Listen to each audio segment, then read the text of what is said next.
Out in the dark, restless waters off Guadalcanal, Japanese sailors whispered nervously among themselves about an American cruiser with a terrifying reputation. They said her guns fired so fast it sounded like a giant machine gun shredding through canvas. And honestly, they weren't exaggerating. That ship was the USS Helena, CL-50, a cruiser that somehow survived the destruction meant to end her at Pearl Harbor, only to come back with a fury that would forever change the way naval battles were fought in the Pacific. This is the story of the ship that simply refused to die, a warship that earned her fearsome nickname through sheer, unrelenting firepower, and of the 1,000 men whose courage and sweat made her legend real. Back in a time when battleships ruled the seas and aircraft carriers were just beginning to shape the future, the Helena stood out as proof that even a light cruiser, when driven by heart and grit, could alter the course of history. But the Helena's story didn't start in a battle. It began during the long, hard years of the Great Depression, when America was clawing its way back from economic despair. During that recovery, the U.S. Navy launched a bold plan to rebuild its fleet, newer, faster, and deadlier than before. From that effort came the St. Louis-class cruisers, ships designed under a fresh philosophy, vessels that could strike with overwhelming power yet still move with the speed and grace to dance with death itself. When Helena's keel was laid down at the Brooklyn Navy Yard on a cold December morning in 1936, hardly anyone could have guessed what fate had in store for hull number 50. The men who riveted her steel plates and shaped her armor weren't just building another warship. They were unknowingly forging a survivor, a weapon of vengeance waiting for its moment in history. The Helena stretched out over 608 feet from bow to stern, her slender frame slicing through the sea with a beam just 61 feet wide. But her real beauty, her real power, lay in her guns. She carried 15 6-inch Mark 16 rifles, arranged in 5 triple turrets, each capable of spitting fire with a rhythm that could shake the ocean. These weren't ordinary naval cannons. They were mechanical marvels.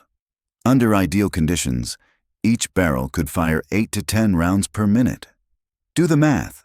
That's about 150 shells every 60 seconds, all roaring from her main battery. It's no wonder the Japanese came to call her the machine gun cruiser. And she wasn't done there. Her secondary battery packed 8 5-inch dual-purpose guns, just as comfortable blasting enemy aircraft out of the sky as they were hammering destroyers skimming the waves. 4 Parsons turbines drove her forward, cutting through the Pacific at a blistering 32.5 knots, all powered by 8 Babcock and Wilcox boilers that funneled 100,000 horsepower into her 4 bronze propellers. With a range of 10,000 nautical miles, the Helena could go wherever the fight called her. And she often did. But blueprints and numbers only tell part of her story. What truly made the Helena remarkable wasn't just her design or her firepower. It was the 868 officers and sailors who turned all that steel and machinery into something close to immortal. She slid gracefully into the East River on August 27, 1938, christened by the wife of a senator from Montana. When the champagne bottle shattered across her bow, everyone said it would bring her good luck. Whether it did or not depends entirely on how you define luck. In her early days, Helena's life at sea read more like a travel journal than a war story. After she was commissioned in September of 1939, she set her course south toward Uruguay, where her crew got their first chilling glimpse of what war really looked like. Lying in Montevideo Harbor was the wreck of the German pocket battleship Admiral Graf Spee, scuttled after the Battle of the River Plate. The young American sailors aboard Helena stared at that twisted, burnt-out hull and couldn't help but wonder if they were looking at their own future. Soon enough, the Pacific called, and Helena answered. By September 1940, she had joined the Pacific Fleet, spending long months in Hawaiian waters, drilling relentlessly, sharpening her crew into a single, deadly machine. Gunnery practice, damage control drills, navigation exercises, The kind of endless repetition that turns ordinary men into warriors ready for anything. As 1941 drew to an uneasy close, the Helena entered the Mare Island Navy Yard for upgrades. The Navy, sensing the storm on the horizon, fitted her with new 1.1-inch anti-aircraft guns. It was like giving a street fighter a pair of brass knuckles just before the brawl of his life. Then came December 7th, 1941, the morning that changed everything. At sunrise, the Helena was moored at berth 1010 in Pearl Harbor's Navy Yard. Across the harbor, the proud line of battleships sat neatly along Ford Island, their gray hulls gleaming in the quiet morning light. The USS Pennsylvania, queen of the battle line, was actually supposed to be in Helena's spot that day. But as fate would have it, the Pennsylvania was needed in dry dock, leaving the Helena tied to the pier instead. At 7:57 a.m., Lieutenant Commander Kenjiro Takeda led 9 Kate torpedo bombers into their attack run, aiming for what he believed to be the Pennsylvania. Through the haze of the morning, Helena's silhouette looked enough like a battleship to fool him and to seal her fate. Only the lead plane dropped its torpedo, a Type 91, slicing through the harbor's calm waters at 40 knots. The weapon passed beneath the mine layer USS Oglala, which was moored beside Helena, and slammed into her hull at frame 75, just below the armor belt. The explosion tore through her engineering spaces like the punch of an angry god. Engine, room number 1, and boiler. Room number 2 were obliterated in an instant. Ordered spaces of pipes and gauges turned into twisted metal tombs. Seawater rushed in through a hole big enough to drive a truck through. But Helena wasn't finished, not by a long shot. Within 2 minutes, her forward diesel generator roared to life, and power surged through the ship again. Her gun mounts came alive just as Japanese planes wheeled around for a second wave. Helena's anti-aircraft guns answered with a vengeance, spitting fire into the sky. 4 bombs straddled her during that second attack, each near miss pelting her decks with shards of hot steel. By every right, the Helena should have gone under that morning. But through pure grit and quick thinking, she stayed afloat. When the smoke cleared, 40 of her crew were dead and another 100 wounded. But she had survived. In the wardroom, blood mixed with oil as medics worked desperately to save the living. On deck, gunners refused to leave their posts, firing until their arms gave out, even as their shipmates fell beside them. The Japanese pilots who flew away thinking they'd sunk her made a deadly mistake. They had unknowingly awakened the sleeping giant's little sister, and she wasn't going to forget it. In the grim aftermath of Pearl Harbor, the Helena looked like a patient clinging to life in an intensive care ward. Seawater sloshed through her wounded hull as emergency pumps ran around the clock to keep her from sinking. But beneath all that damage, her heart, that powerful American heart of steel, refused to stop beating. By December 9th, just 2 days after the attack, she managed to limp into dry dock number 2. Navy Yard crews swarmed her like a team of surgeons working to save a critical patient. They cut, shaped, and welded steel plates over her gaping wounds, temporary patches strong enough to hold until she could reach proper repairs. Her journey to Mare Island in January 1942 tested every inch of her hull. The Pacific's winter swells pressed hard against her patched seams, searching for any weakness. The crew stood ready at their damage control stations, bracing themselves for the worst and praying those welds would hold. The crew stood ready to patch any breach, but as it turned out, they didn't need to worry. The Helena was a lot tougher than she looked. When she reached Mare Island, the ship underwent a transformation that went far beyond simple repairs. The Navy had learned some painful lessons from Pearl Harbor, and Helena became one of the first to benefit from that hard-earned knowledge. Her conning tower, once a heavy fortress that restricted visibility during night engagements, was replaced with an open bridge, giving her crew a much wider view of the battlefield. Where the old 1.1-inch Chicago piano anti-aircraft guns once stood, crews now mounted 4 quadruple 40mm Bofors cannons, a touch of Swedish ingenuity wrapped in solid, American steel. But the real breakthrough wasn't in her guns. It came from something you couldn't see: electronics. Helena received the brand new SG Surface Search Radar, a piece of technology so advanced it almost felt like magic. It could slice through fog and darkness to detect enemy ships at distances that seemed impossible, like something out of science fiction. And when that radar was paired with her new FC and FD fire control systems, Helena gained an incredible advantage. She could fight blind, tracking and hitting targets even when the human eye couldn't see a thing. In the dark, confused waters of the Solomons, that would mean everything. While darkness could hide ships from sight, radar gave Helena the deadly gift of seeing without being seen. Under Captain Marcus J. Whitaker and later Captain Adrian K. Mercer, who took command in September 1942, her crew trained like men possessed. They had scores to settle, and they trained with a fury to match. The gunners practiced until they could load and fire in their sleep. Damage control teams rehearsed plugging holes, sealing bulkheads, and fighting fires until every move became instinct. Every man aboard knew exactly what this meant. They weren't sailing back to the Pacific as victims. They were going back as hunters. In the mess halls, the talk always came back to revenge. Down in the engine rooms, the mechanics coaxed every last bit of speed and power from the turbines. The Helena wasn't just repaired. She was reborn, refitted, and rearmed as an instrument of vengeance.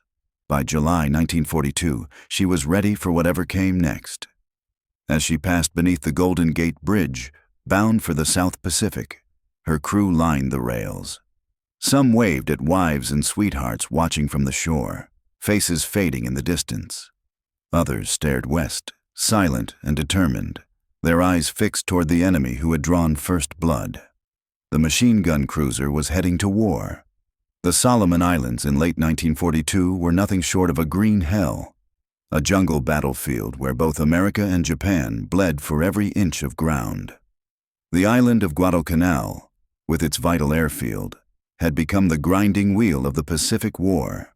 Every night, Japanese destroyers and cruisers came racing down what the sailors called the slot, the narrow channel running between the Solomon chain, bringing troops and shells to pound American positions. By early October 1942, Helena was part of Task Force 64 under Rear Admiral Peter Hale. Unlike many admirals still clinging to old battleship tactics, Scott understood that in these waters, radar and rapid fire would rule the night. He drilled his ships relentlessly in night-fighting maneuvers, even though he made one curious decision. He chose the USS San Francisco as his flagship instead of the radar-equipped Helena. Then came October 11, 1942, the day everything came to a head. American reconnaissance planes spotted Admiral Masato, Hoshino's task force, steaming toward Guadalcanal. 3 heavy cruisers and 2 destroyers carrying troops and bombardment shells for another night of terror. Scott positioned his own force off Cape Esperance, ready to spring a trap history would remember. As darkness fell over the Pacific, Radio Man 3rd Class David T. Carver hunched over the SG radar scope on Helena's bridge. At 23:25 hours, a small glowing blip appeared. Enemy ships, 27,700 yards out.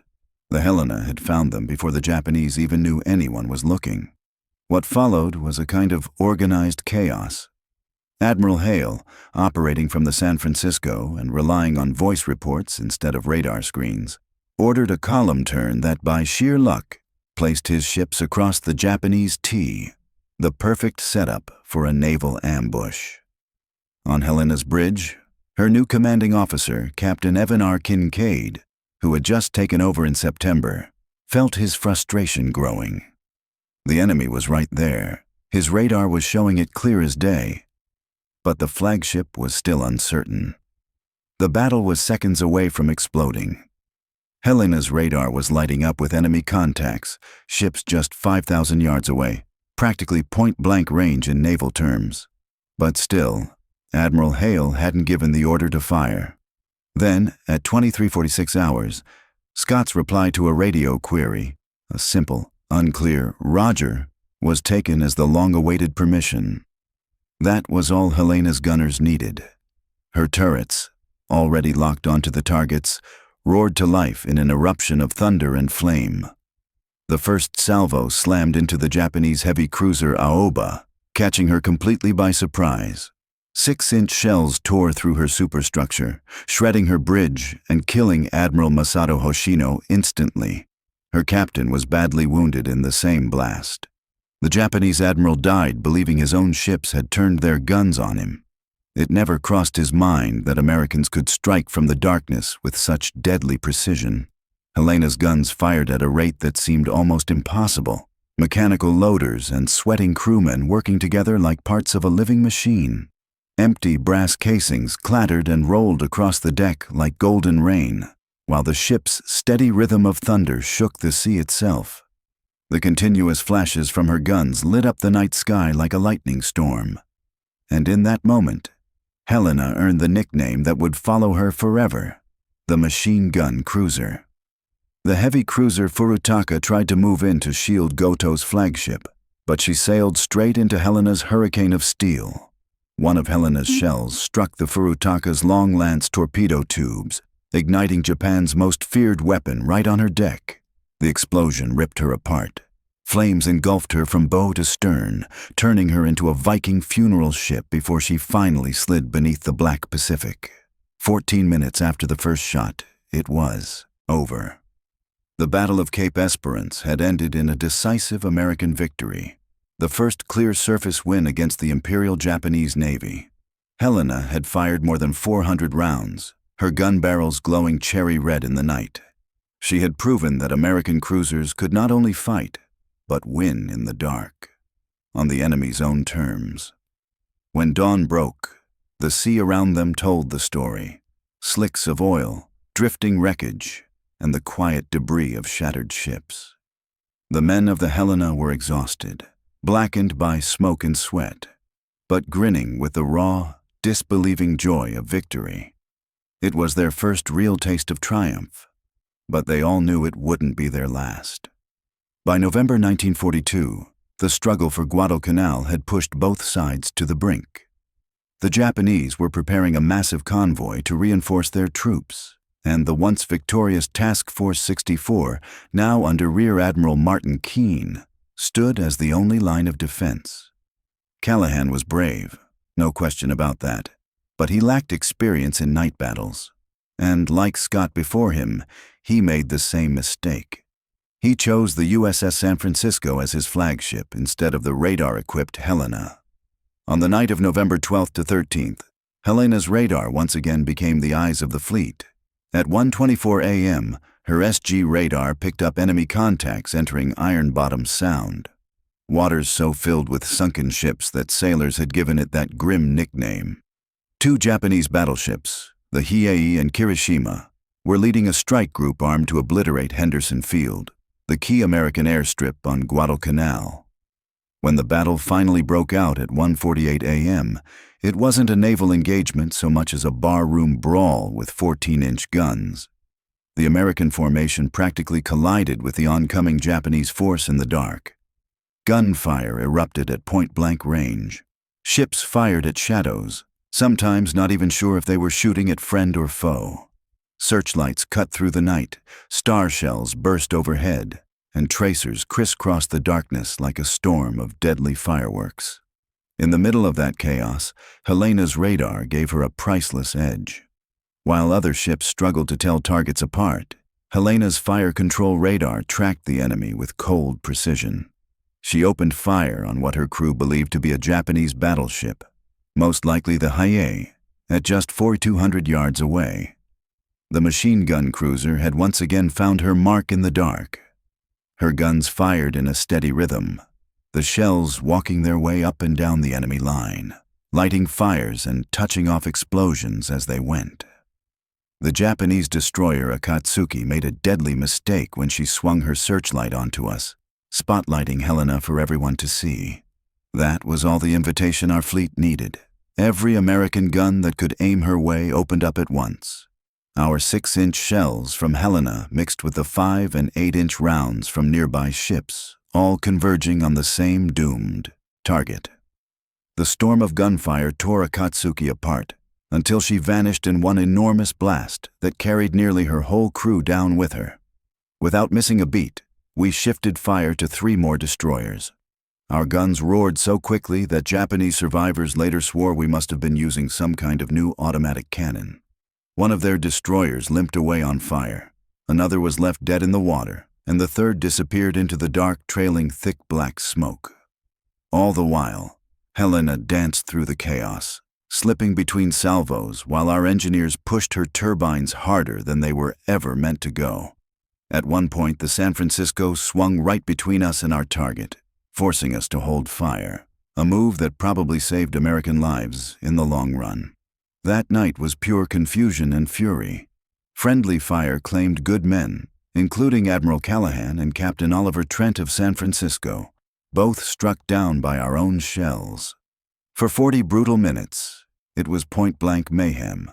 When the smoke finally cleared, the Japanese pulled back, leaving their battered battleship behind. She'd taken dozens of hits, many from Helena, and was barely afloat, her rudders jammed. American planes found her the next morning and finished the job, sending the first Japanese battleship of the war to the bottom. We came out of it with 1 man lost and just minor damage. Our gunners had fired over 1,500 rounds, and the barrels were worn smooth from the heat and strain. But we'd stopped the Tokyo Express cold. Without our gunfire that night, Henderson Field might have been wiped off the map, and the planes that later pounded the Japanese transports would have never gotten off the ground. When dawn broke over Iron Bottom Sound on November 13th, the name fit better than ever. New wrecks lay scattered across the sea floor, grim markers of the night's work. Helena had proven herself again, but every victory was coming at a heavier cost. Between the famous battles, life aboard Helena was its own kind of fight. The Solomon Islands gave no mercy. If Japanese shells didn't kill you, the jungle diseases might. Most of us developed that 1,000-yard stare, eyes that had seen too much, too fast. We were young men who felt old already. Life settled into the grinding rhythm of war. General quarters came every dawn and dusk, prime time for submarines to strike. The days blurred with shore bombardments on Guadalcanal, our guns turning jungle fortifications into smoking craters. At night, we prowled the slot, radar operators glued to their screens, hoping to spot the enemy before they spotted us. Out of all that danger, we built our own little world aboard the ship. Somehow, Helena's laundry crew managed to keep uniforms pressed and clean, even after battle. Our ship's band, Helena's Hottentots, would break out their instruments between actions, playing swing tunes like Blues in the Night that floated across the dark water to other ships. Food was whatever the supply ships sent our way. Spam, powdered eggs, and coffee strong enough to float a wrench. Fresh vegetables were just a memory. When the ice cream maker actually worked, the little cups of vanilla it produced became the most valuable thing in the South Pacific. Men would trade almost anything for one. Captain Kincaid was the steady kind, no glory hound. He knew that staying alive in these waters was its own kind of victory. He drilled us hard, sure, but he also knew when to ease up. Movie nights on the fantail, boxing matches up on the forecastle, those little moments reminded us why we kept going. So when word came on November 23rd that Captain Kincaid was relieved of command, supposedly for not properly reporting the torpedoing of the USS Juno, it hit the crew hard. We'd been through hell together, and it felt like Washington was punishing him for paperwork. His replacement, Captain Adrian K. Mercer, took command in December 1942. The crew didn't trust him at first. Who could blame them? But Cecil had a calm strength about him, and soon enough, he'd be leading us through the ship's final, fiercest battles. That winter, December 42 through January 43, blurred into one long stretch of exhaustion. We bombarded Vila and Munda, escorted troop convoys, and chased phantom echoes across radar screens. By then, every man aboard Helena had learned to read the sea and sky like scripture. Because sometimes, seeing a torpedo wake or a falling bomb just 1 second sooner meant the difference between living and dying. By February 1943, Helena was worn to the bone. Our engines wheezed, our guns were shot out, and the hull bore the scars of near misses. When we finally set course for Sydney, Australia, it felt like we'd been granted a brief reprieve, a chance to breathe before the next storm. Sailing into Sydney felt like heading straight for paradise. There was real food waiting, fresh fruit, hot meals that didn't come out of a can, cold beer that actually tasted like beer, and women who spoke Whitaker with warm smiles. For a few fleeting weeks, the men of Helena remembered what peace felt like. We laughed, slept without our boots on, and pretended the war was somewhere far, far away. But war doesn't wait for anyone's liberty. By April, we were back in the Solomons, guns relined, engines tuned, and the crew rested enough to start it all over again. The next phase of the island campaign was already calling, and the nightly dashes down the slot resumed. Our machine gun cruiser still had plenty of work left to do. As spring melted into summer in 1943, the push up the Solomon chain was in full swing. The next target was New Georgia, with its airfield at Munda, a patch of jungle dirt that would cost a lot of blood to take, but it was another step closer to Tokyo. Helena's role was clear: soften the enemy before the landings. We shelled their strongholds until they looked like someone had dragged a giant rake through them. By then, the routine was almost second nature. Slip into enemy waters under the cover of darkness, pound our assigned targets into rubble, and vanish before dawn brought Japanese planes screaming in for payback. On May 13th, Helena led a bombardment run on Vila. Our shells walked neatly through fuel dumps and barracks, blowing them apart with grim precision. The Japanese had learned to move most of their supplies inland, but there was still plenty left for us to destroy. By June, everything kicked up another notch. Intelligence was buzzing with reports of massive Japanese reinforcements pouring into the area.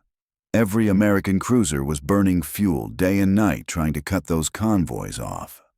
We prepared Helena like men who knew what was coming, loading every bit of ammunition we could cram into her magazines until they bulged. Damage control stations were stocked and ready. A lot of us took time to write one more letter home, just in case we didn't get another chance. Then came June 30th, the start of Operation Toenails, the invasion of New Georgia. Helena laid down covering fire for the landings at Rendova, our 6-inch shells ripping through the jungle in 100-yard swaths. Japanese shore batteries fired back here and there, their splashes creeping closer to us until we silenced them for good. A few days later, it was the 4th of July, 1943, Independence Day. And there we were, celebrating America's birthday by pounding Munda Airfield to dust.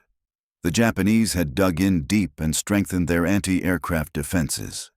Black bursts of flak peppered the sky, but our own 40mm guns answered back, their tracer rounds arcing through the night like fireworks of our own. Out there in that strange corner of the world, freedom and fascism were arguing in bursts of gunfire. That evening, Helena pulled into Tulagi to refuel and rearm for yet another night's work. Intelligence said another Tokyo Express run was on the move. Destroyers racing south to reinforce New Georgia. Task Force 68, with Helena right in the thick of it, was ordered to intercept them in Kula Gulf. You could feel something different about that mission, even before we got underway. Maybe it was the full moon that night, bright enough to turn the sea to silver and strip away the darkness that usually kept us hidden. Radar was on our side, but the enemy's eyes were sharper under that kind of light. Or maybe it was the whispers that Japanese heavy cruisers were joining the runs now. Part of me figured it was just the law of averages. We'd been through too many battles without taking a serious hit. Sooner or later, luck runs out. As the night of July 5th faded into the early hours of July 6th, Helena slipped quietly into Kula Gulf for what would be the last time. Our radar operators, the best in the fleet, spotted the enemy first, as usual. The guns were ready, their crews tense but steady. We knew what was coming.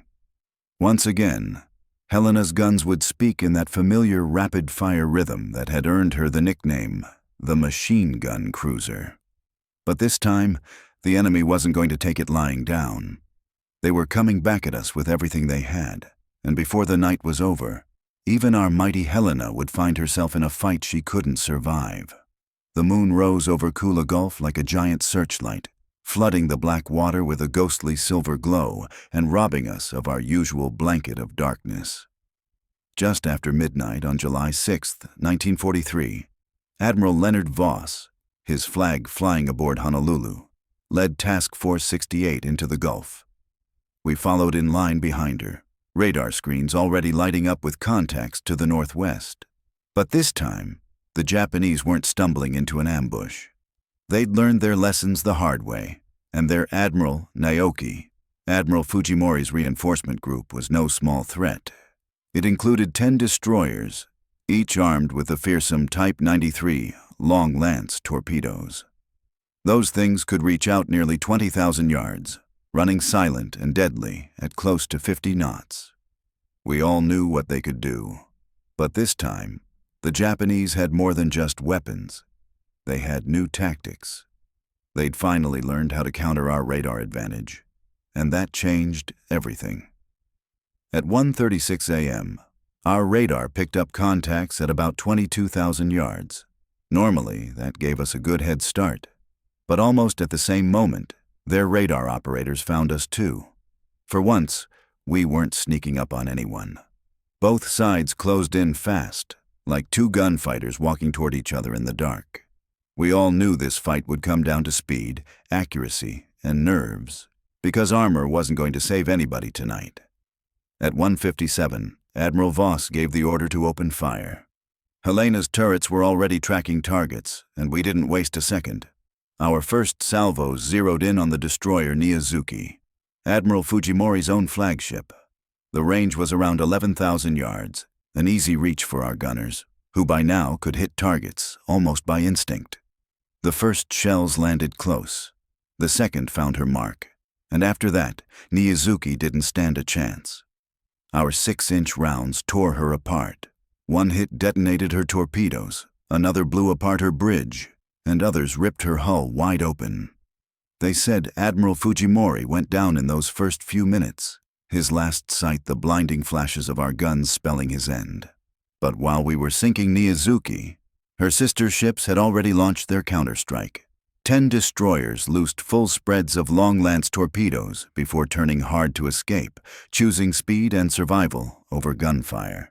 Close to 50 of those silent killers were now racing through the black water of Kula Gulf, straight toward us. We shifted fire to another destroyer, Suzukaze, our radar still tracking perfectly even at long range. The guns roared again, but this time we made a fateful mistake. The first rounds had used flashless powder, special charges we hoarded for night battles. When that supply ran out, we switched to standard powder. The moment those first regular shells fired, the sky lit up like a thunderstorm. Each salvo painted Helena's position in bright golden light, perfect for the Japanese torpedo directors who were already lining us up. At about 2:03 a.m., our luck finally gave out. 3 Long Lances found their mark, one after another, and the machine gun cruiser's death began. The first torpedo hit just forward of Turret 1, and the explosion was so violent it felt like the world itself had cracked open. Some said our forward magazine blew. Others thought the torpedo's massive 180-pound warhead simply tore the bow apart. Whatever it was, Turret 1 vanished in a column of fire that shot 200 feet into the air. The blast rolled through the ship, buckling steel bulkheads and throwing men across compartments like rag dolls. Before anyone could react, the second and third torpedoes slammed into us amidships, just below the armor belt. Those hits broke Helena's back. Her keel snapped like a bone. The engine rooms flooded instantly. I remember hearing the turbines shriek before they went silent for good, drowned by the rush of seawater pouring in. Power failed everywhere, plunging the ship into total darkness, broken only by flickering battle lanterns and the orange glare of burning oil. Captain Mercer didn't hesitate. He could see the truth right away. Our keel was broken, and the ship was already starting to fold in on herself. Then came the order every sailor dreads, but hopes never to hear. Abandon ship. Even then, Helena's fight wasn't over. The aft turrets kept firing, their crews refusing to give up their guns while there was still something left to shoot at. Turret 4 kept blasting away until seawater flooded the handling room. Turret 5's crew kept hand-cranking their guns, firing manually until the list grew so steep they couldn't elevate their barrels anymore. Finally, the ship gave way. She broke apart in 3 pieces. The forward section, everything ahead of Turret 2, was already gone, swallowed by the flames and sea. The middle was sinking fast. The stern, where nearly 400 men were still trapped or fighting to get clear, somehow stayed afloat, drifting alone in the burning darkness. The center section, the part that held the bridge and most of the engineering spaces, rolled over and disappeared within minutes. One moment we were fighting for our lives, and the next, we were just fighting to stay afloat. The sea was thick with oil, debris, and bodies. Men thrashed in the water, some wounded, all of us stunned by how quickly combat had turned into survival. Through the chaos, the destroyer Nicholas came charging in, risking torpedo fire to save whoever she could. Her crew pulled men out of the water, one after another, even while their own guns kept firing at Japanese destroyers that were trying to finish the job. When dawn broke on July the 6th, Kula Gulf was a graveyard. Bits of wreckage floated everywhere, and nearly 500 of Helena's survivors were still in the water. The bow and stern were somehow still afloat, serving as desperate lifeboats for hundreds of us clinging to them. But daylight brought a new terror: Japanese planes. Admiral Voss had to make an impossible choice. During the night, Nicholas and Radford had managed to haul aboard 739 men. Their sailors formed human chains along the rails, grabbing oil-soaked survivors and dragging them to safety. But radar was showing Japanese ships closing in again, and everyone knew that sunrise meant certain air attack. Ainsworth gave the order to withdraw.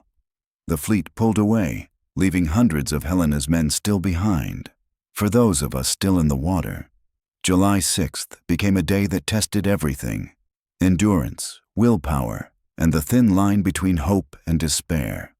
The tropical sun blistered our skin, salt water ate into open wounds, and the sharks came, drawn by the blood in the water. We gathered in small groups, helping the wounded and clinging to whatever bits of wreckage we could find. On the floating stern, Lieutenant Commander Kevin M. Larkins took charge. Somehow, that section still had a few supplies, some food, a bit of water, a few medical kits. He organized watches, rationed what little we had, and kept order among men who were half mad with exhaustion. When Japanese float planes swept in and strafed the wreckage, we dove under twisted steel and prayed they wouldn't circle back. That night, 2 American destroyers tried to come for us again, but Japanese warships forced them away. Another long, black night passed, men slipping under quietly, others taken by sharks. The sea was merciless. But fate hadn't abandoned us. A coast watcher, a missionary named Reverend J.Q.R. Mallory, was stationed on Vella Lavella Island.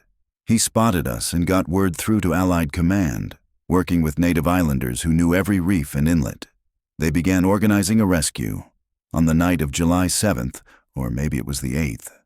Time had lost all meaning by then. Destroyers Nicholas and Jenkins, along with the fast transports Dent and Waters, slipped back into Kula Gulf.